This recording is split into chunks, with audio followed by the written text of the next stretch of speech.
नमस्कार, मैं रचना शर्मा चढ़ती कला टाइम टीवी देख रहे सभी दर्शकों का स्वागत करती हूँ। आप देख रहे हैं हिंदी टॉप न्यूज।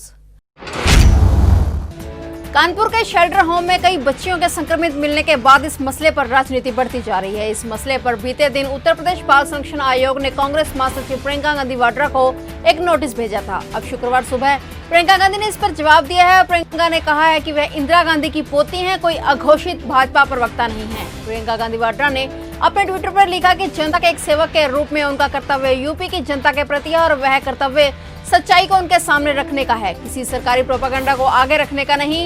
यूपी सरकार अपने अन्य विभागों द्वारा उन्हें फिजूल की धमकियां देकर अपना समय व्यर्थ कर रही है। प्रियंका गांधी ने आगे लिखा कि जो भी कार्रवाई करना चाहते हैं बेशक करें, लेकिन वे सच्चाई सामने रखती रहेंगी। उन्होंने कहा कि वे इंदिरा गांधी की पोती हैं, कुछ विपक्ष के नेताओं की तरह भाजपा की अघोषित प्रवक्ता नहीं।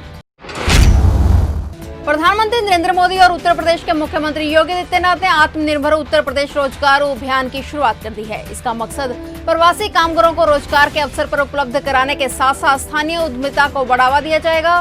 पीएम मोदी ने एक साथ 1.25 करोड़ लोगों को रोजगार उपलब्ध कराया। इस अभियान को लॉन्च करने के दौरान पीएम नरेंद्र मोदी ने कई लाभार्थियों के साथ संवाद किया। देश का यह सबसे बड़ा रोजगार कार्यक्रम है जिसे दिल्ली से प्रधानमंत्री नरेंद्र मोदी और उत्तर प्रदेश से मुख्यमंत्री योगी आदित्यनाथ ऑनलाइन माध्यम से लाभार्थियों से मुखातिब हुए। एक दिन में 1 करोड़ से ज्यादा लोगों को नौकरी और रोजगार देने वाली यह सबसे बड़ी संख्या है जिसमें प्रवासी और स्थानीय लोग शामिल हैं।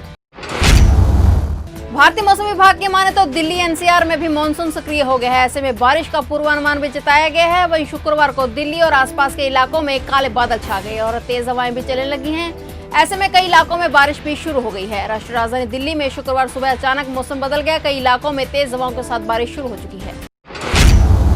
महाराष्ट्र में संक्रमण से कोहराम मचा हुआ है। हर दिन हजारों की संख्या में लोग संक्रमित हो रहे हैं, जबकि सैकड़ों लोगों की मौत भी हो रही है।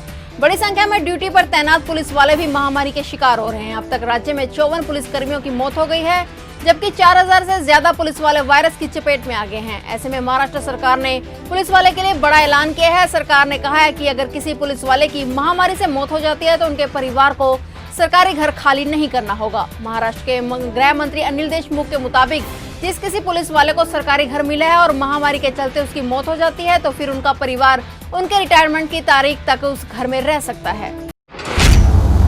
भारत के इन दिनों अपने पड़ोसी देशों के साथ रिश्ते कुछ ठीक नहीं चल रहे। एक तरफ चीन से सीमा विवाद चल रहा है तो उधर नेपाल से नक्शा विवाद। अब पड़ोसी देश भूटान ने एक नई समस्या खड़ी कर दी है। भूटान ने अपने देश से भारत आने वाली पानी को रोक दिया है।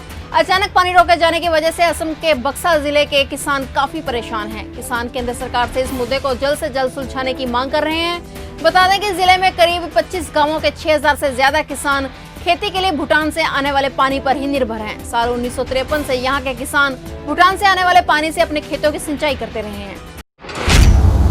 पंजाब के सुनाम शहर में आज एक और व्यक्ति की रिपोर्ट पॉजिटिव आई है। जानकारी के मुताबिक पॉजिटिव आया ये शख्स लुधियाना में पंजाब होमगार्ड के पद पर तैनात है, जो अपने घर सुनाम आया था। रिपोर्ट आने के बाद अब उसे अस्पताल में भर्ती करवा दिया गया है। इसी मामले के साथ अब सुनाम जिले में महामारी के 7 एक्टिव केस हो गए हैं।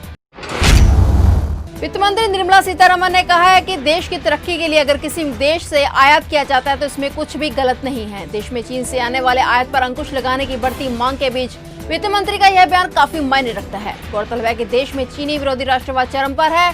कई संगठनों ने चीनी माल के बहिष्कार की अपील की है। भारत चीन के बीच व्यापार में पलड़ा चीन के पक्ष में झुका हुआ है, जिस पर भारतीय जनता पार्टी की तमिलनाडु यूनिट के कार्यकर्ताओं को संबोधित करते हुए वित्त मंत्री ने कहा कि जो कच्चा माल देश में उपलब्ध नहीं है और उसकी हमारी किसी इंडस्ट्री को जरूरत है तो उसका आयात करने में कुछ भी गलत नहीं है।